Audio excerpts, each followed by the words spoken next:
नमस्कार. तुम्हाला माहिती आहे का की तुमच्या मैत्री बालमनाशी या पुस्तिकेच्या शेवटच्या काही पानांमध्ये एक खूप मोठी शक्ती दडलेली आहे. चला तर मग आज आपण बघूया की या शेवटच्या भागाला एका शक्तिशाली आणि व्यावहारिक साधनात कसं बदलायचं. बघा, हा जो विभाग आहे ना, तो तुम्हाला कोणत्याही परिस्थितीसाठी तयार ठेवण्यासाठी तयार केला गेला आहे. आणि इतकंच नाही तर वर्षभरातील तुमचे जे मौल्यवान अनुभव आहेत ते जपून ठेवण्यासाठी सुद्धा. म्हणजे ही तुमची एक प्रकारे सुरक्षा ढाल आणि व्यावसायिक डायरी आहे, दोन्ही एकाच ठिकाणी. आता आपण हेच बघणार आहोत की ही साधी दिसणारी पानं तुमची संरक्षणाची पहिली फळी आणि तुमच्या व्यावसायिक विकासाची गुरुकिल्ली कशी काय बनू शकतात. विचार करा, जेव्हा एखादं संकट येतं तेव्हा प्रत्येक क्षण महत्त्वाचा असतो, नाही का? अशा वेळी माहिती शोधण्यात आपला वेळ जायला नको. म्हणूनच सर्व आवश्यक संपर्क आपल्या हाताशी तयार ठेवणं हेच या विभागाचं मुख्य उद्दिष्ट आहे. चला, आपल्या आपत्कालीन सुरक्षा कवचाच्या पहिल्या आणि सगळ्यात महत्त्वाच्या भागापासून सुरुवात करूया. आणि ते म्हणजे मुलांच्या सुरक्षिततेसाठी अत्यंत आवश्यक असलेले राष्ट्रीय हेल्पलाईन क्रमांक. यातला सर्वात पहिला आहे 1098. हा फक्त एक नंबर नाही आहे, तर संकटात सापडलेल्या प्रत्येक मुलासाठी आशेचा एक किरण आहे. मग ती हरवलेली मुलं असोत किंवा बालमजुरीचा प्रश्न असो, कोणत्याही परिस्थितीत मदतीसाठी हा एक विनामूल्य क्रमांक आहे, हे लक्षात ठेवा.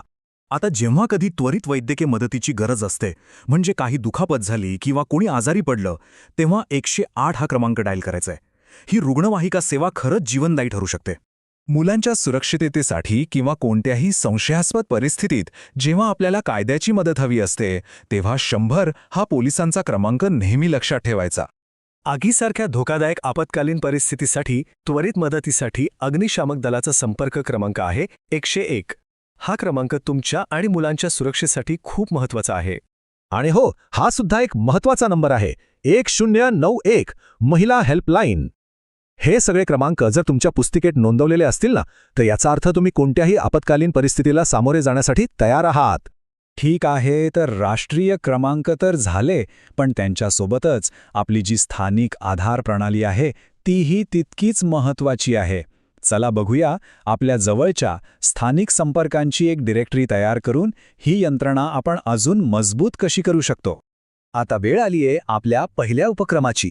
एक पेन घ्या आणि या तक्त्यामध्ये तुमच्या भागातील परिवीक्षिका, बालविकास प्रकल्प अधिकारी, आशाताई आणि इतरांची नावं आणि त्यांचे क्रमांक भरा.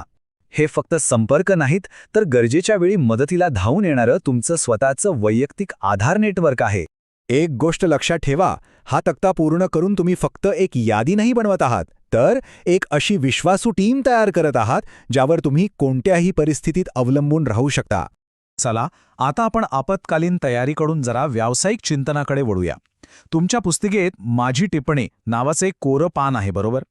ते पान तुमच्यासाठी एक शक्तिशाली साधन कसं ठरू शकतं ते आता पाहूया. आणि हा आहे आपला दुसरा उपक्रम.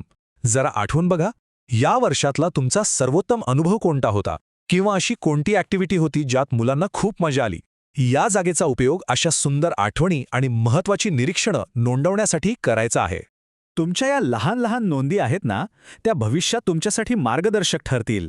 पुढच्या वर्षी काय अजून चांगलं करता येईल याचं नियोजन करण्यासाठी आणि तुमची यशाची कहाणी लक्षात ठेवण्यासाठी हे एक अमूल्य भांडार बनेल.